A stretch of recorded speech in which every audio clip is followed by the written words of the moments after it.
Hi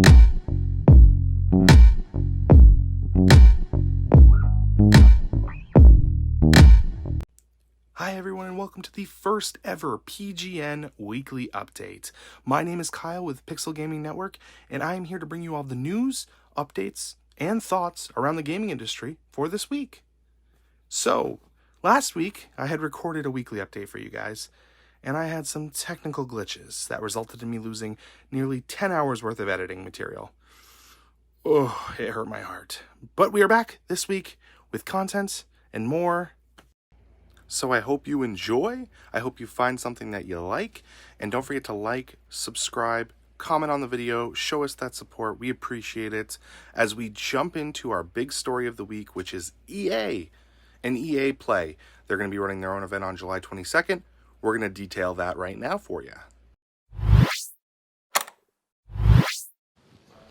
Our big story of the week is EA, as they were notably absent from E3 a few weeks back. But not without stating they're holding their own EA Play event on July 22nd. Now, EA hasn't been silent as of late either.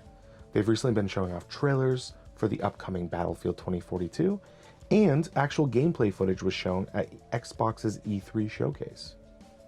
Madden 22 also had its announcement, showing us what's coming this time around, as Tom Brady and Patrick Mahomes look to grace the cover together. And of course, you have Sims 4. They've been doing a Summer of Sims event all summer long, dropping new content. But what can we expect as EA's event is now under a month away? Well, obviously, elaboration on the previously listed games first off. Battlefield 2042 continues to show off the tech, tools, unpredictable game environments, and modes that players will be entering on its October 22nd release date. Look for EA to show us some extended gameplay for Battlefield 2042. With Madden, that's an uphill battle. EA has been slowly disappointing fans over the years with new features arriving that were never requested and obvious issues that are never being addressed. They stated last year with the release of Madden 21 that they were aware of some problems and issues, and they would be addressing them the next time around that Madden comes out. Time to see if they can back up that word. And of course, Sims, who releases their last piece of their Summer of Sims content the same day as the EA Play event. And that gameplay content is going to be titled Cottage Living as the next expansion. This expansion introduces new animals, things that can be grown, and a more down-to-earth life for the Sims world. But what's next for Sims as we look toward the fall and holiday timelines? We're sure to find out. But those are all the obvious marks, the clear-cut EA titles that we're going to get more information on, or new information on. Outside of that, we have the more hopeful showings, things that we want to see. With Dragon Age being such a success in the past, and so much silence around the series, many hope to finally see a Dragon Age 4. Also, let us not forget Star Wars, as EA is always good for at least one Star Wars related announcement. Then there's Mass Effect, which has risen and fallen more times than I can count. Is there hope for a new Mass Effect that blows everything else out of the water? Knockout City is their new dodgeball game available across all consoles and PC that seems to be picking up quite a bit of steam. This new take on an elimination type game adds a whole new level of competitiveness to the gaming world. Hopefully they'll show us something about what's next for Knockout City to have players continuing to grind in this crazy world. And will we get a revival of Dead Space? It's been recently rumored that EA is looking to revive an established IP, and many are pointing to Dead Space as that IP.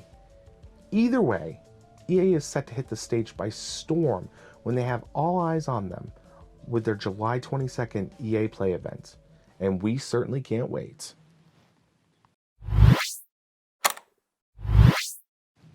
Pokemon Unite is a new MOBA, or multiplayer online battle arena, game that will be coming to both the Nintendo Switch in July and mobile devices in September. This game was first announced nearly a year ago, but a recent trailer detailed the game along with an official release timeframe. Think League of Legends, but with Pokemon.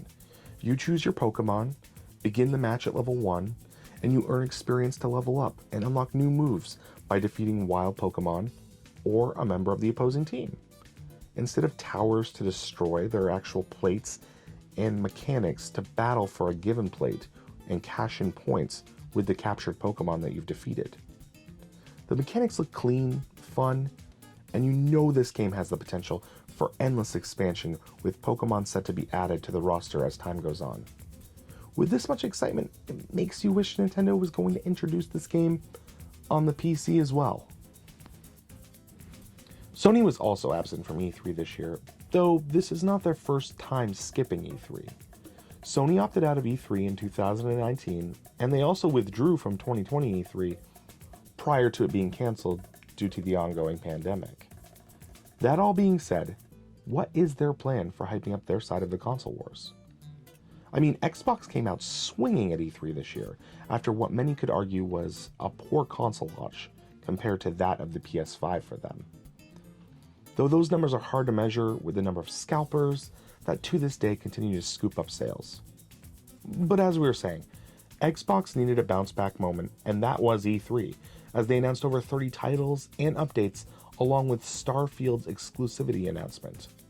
A smart move would have been to have Sony there as well, with their own conference to combat or measure up to anything Xbox was going to announce.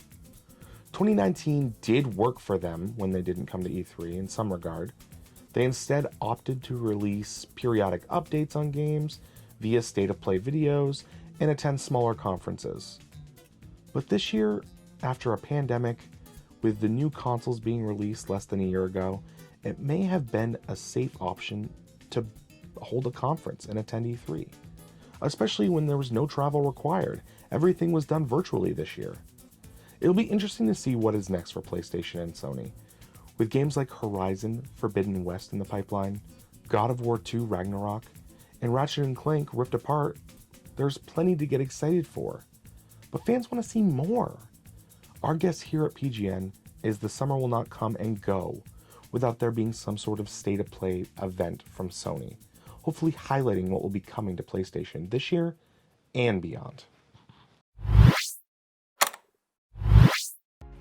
Sea of Thieves: A Pirate's Life is a content release for the open-world pirate adventure game. In this new chapter, Rare and Disney are partnering to bring Jack Sparrow into the Sea of Thieves and introduce more quests, excitement, and challenges than ever before. The free update to all players arrived on June 22nd, so go take advantage of it. Mario Golf Super Rush launched yesterday, June 25th, for the Nintendo Switch. This is not your average golf game, as you play some of the crazy Mario Universe characters and take them onto the green. With several different game modes and the ability to take your Mii character and run them through the ranks, this game comes with some massive excitement. Cyberpunk has returned to the PlayStation Store and is available to purchase digitally again. This is after being removed on December 17th of last year due to intense issues and almost complete inability to run on some consoles. Don't get your hopes all the way up though, as Sony has already come out and stated that the PS4 version of this game may still have some issues, and CD Projekt Red plans on correcting those issues throughout the year with regular updates. Now, as we all await the announcement of the Switch Pro, the Switch 2.0, or even the Super Nintendo Switch, we find ourselves digging for hints, as it has not been shown at or before E3. Doug Bowser was recently asked in an interview by Washington Post about the new Switch, for which he dodged the question. He stated that Nintendo is always looking at technology and how technology can enhance gameplay experiences. Many would have to assume we are inching closer to an announcement. Thanos has returned to Fortnite yet again. Previously, Thanos was available in a limited time game mode in preparation and celebration of the movie Endgame, where other players would also gather Avengers gear to combat the mighty Titan. This time around, he'll be returning as a skin and an Infinity Gauntlet back bling piece to the shop in-game. The Elder Scrolls Online has brought about its console-enhanced update for next-gen consoles. This update by ESO was previously delayed, but now has arrived, sharpening the visuals, increasing frame rates, and cutting load times in half for gamers on Xbox Series X or PlayStation 5 platforms. As pumped as we were to see Breath of the Wild 2 shown at E3, I think we all know there's more to the title than that. And there is. It has since been said that the title has not been announced at this point, out of fear it would give away too much in the direction of the story this time around. As we previously stated with Madden, they are trying to work to impress fans who feel a bit let down as of late. With the announcement of Madden 22 came some follow-up information about new features players will have in franchise mode. From the ability to set weekly goals, more targeted scouting, a cleaner menu, and so much more, maybe there is enough there to give fans a reason to pick up a copy once again. We at PGN have been jumping back into the world of Pandora and re-exploring the Borderlands franchise. With Tiny Tina's Wonderlands announced by Gearbox at Summer Game Fest for an early 2022 release date, we decided, why not get down and dirty in the Borderlands series?